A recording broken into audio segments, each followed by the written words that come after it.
everyone and welcome back to Jus de Rose. Today's video is about perfume flankers that are better than their original counterpart. So first off, what is a flanker? It is a new fragrance that has been released within a line that is an offshoot of an original popular scent. For example, if we take the Good Girl line by Herrera, this is the Eau de Parfum, which was the original scent. And since this perfume and its popularity, many new versions of it have come out on the market, such as Very Good Girl. So Very Good Girl is a flanker or a new iteration and inspiration of the original Good Girl. And the reasons why brands do this is because they know if you like a popular fragrance, you're more likely to purchase a new iteration of it rather than an entirely new fragrance. Now, the big problem with this is that there's thousands of launches each year between new perfumes, so many flankers, and it really gets confusing. So in this video, I'm going to share with you some popular lines and where I find that the flanker is better than the original. Of course, this is hugely subjective. Fragrance is super personal, and what I qualify as better is not necessarily the same definition as you may have. For me, it means that the flanker has something that is surprising, a little extra, and it doesn't necessarily need to be around performance or like the strongest, most long-lasting fragrance. But for me, the most important piece is something that has a little, va-va-voom that really stands out and outshines its original counterpart. I briefly touched on the Good Girl range by Herrera, so I'm going to begin with this one. So we probably already know this fragrance. It is hugely popular, the original Good Girl, a floral amber fragrance that is ultra creamy, very intoxicating, has this distinct almondy touch, and it is a great fragrance. However, I find that there is one flanker that, in my opinion, outshines this one. It is Very Good Girl. So this perfume launched last year, and what I like about it is that it is very different to the original Good Girl and to the other fragrances within the range. Very Good Girl does have a nod to the original DNA of Good Girl with this creaminess, light almondy touch, but it's going to be less dense than the original and lighter. So it is easier to wear, in my opinion. And what I also like is that instead of having those really intoxicating, very sexy white florals, this fragrance has rose and some fruit. So for me, this perfume smells like a milky, fruity sweet, but not in a sticky way. I find it to be quite elegant, actually. And it smells almost like a niche perfume. In fact, this fragrance is, I would say, a much more affordable version to Delina Exclusive by Parfum. So if you're on a budget, get your hands on Very Good Girl. If you're thinking of getting Delina Exclusive, this one is a fraction of the price. It is a really nicely balanced perfume between the vanilla, the fruity notes, the rose, very pretty and feminine, and one that is great to wear during the day, but you can also transition to the night, which makes it extremely versatile. Next, we have Saab by Armani. I find the original to be really nice. It is a sparkling blackcurrant champagne type of perfume. So she's sophisticated, put together, but not really adventurous. So if I had to spend my money again on the Saab line today, I would go for Passione and Intense. And funny enough, both of these fragrances, the Passione and Passione Intense, give me expensive, luxurious hair care product feeling. With the Passione, the original Eau de Parfum, this is giving me like expensive, fresh, clean, fruity shampoo vibes. When I mean expensive, I'm thinking about like Kerastase and Oribe kind of hair care. It is clean, bubbly, and juicy at the same time. You still have the fruits with the blackcurrant, with the pear, so it's quite crisp and refreshing. And you have this transparency of florals that is more petal-like, complemented with rose, jasmine on a bed of white musks. So it's clean, fresh, and a really lovely fragrance if you're looking for a floral fragrance that isn't too overpowering, that smells good, and that's like great for every day. I think Passione is one that I would personally buy, and I would recommend to you ladies as well.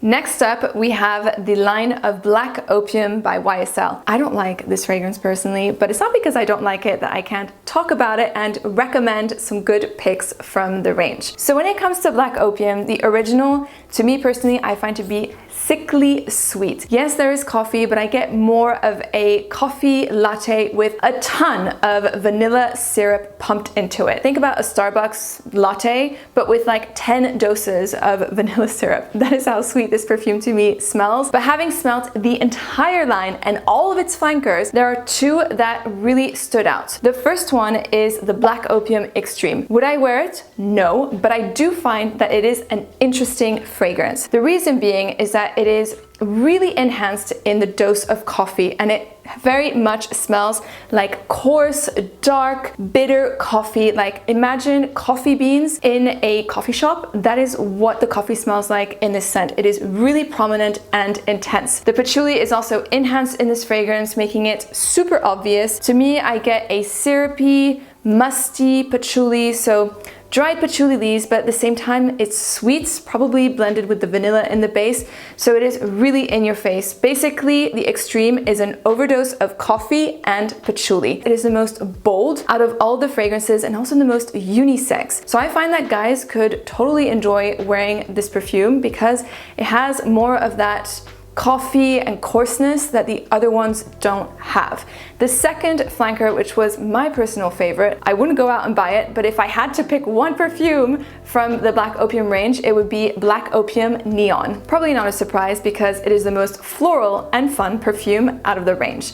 I love the fact that it has some like white floral thing going on with some fruitiness. There's pitaya in there, whatever that means. It's another made-up ingredient, but it adds like a bit of a fruity touch, almost bubblegummy, similar to fragrances like So Scandal by Jean-Paul Gaultier and also Givenchy L'Interdit. That's the kind of florals initially that I get from Black Opium Neon. When it dries down, I smell a lot of orange blossom, and it's really intense, really intoxicating. As it dries down, it's gonna like chill a little bit, and you're gonna get the warmth of the vanilla come through, and the base, which is creamy, sweeter, and quite latte-like. So those would be my two picks from the Black Opium range.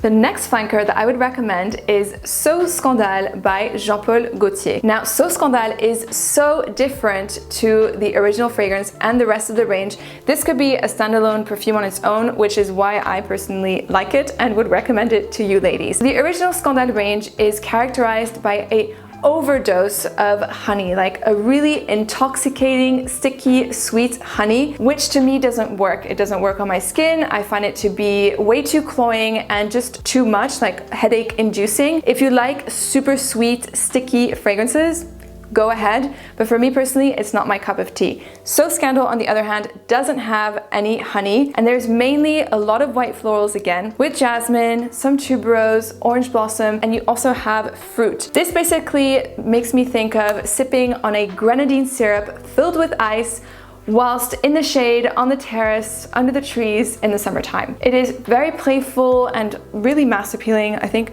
a lot of ladies would enjoy this if you're more into your floral, fruity fragrances. And I think guys probably would like this too because it is sweet enough to attract their attention.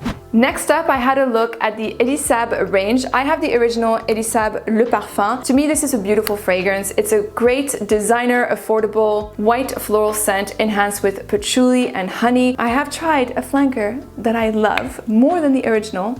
It is Elie Saab Le Parfum Lumiere. So this is the opposite to the original fragrance. It is really fun, bright, and luminous fragrance, as the name of the perfume suggests. It doesn't have as much depth as the original fragrance because there's not so much of the honey and patchouli thing going on. It really is all about the neroli and white musk. This fragrance is filled with light, it is lively, and the muskiness of it is so beautiful, soft, and feminine. If you're into musky florals and you're looking for maybe a summer fragrance, definitely check out Elie Saab Le Parfum Lumiere. I think she's really beautiful, refined, but also still has a little bit of that innocence.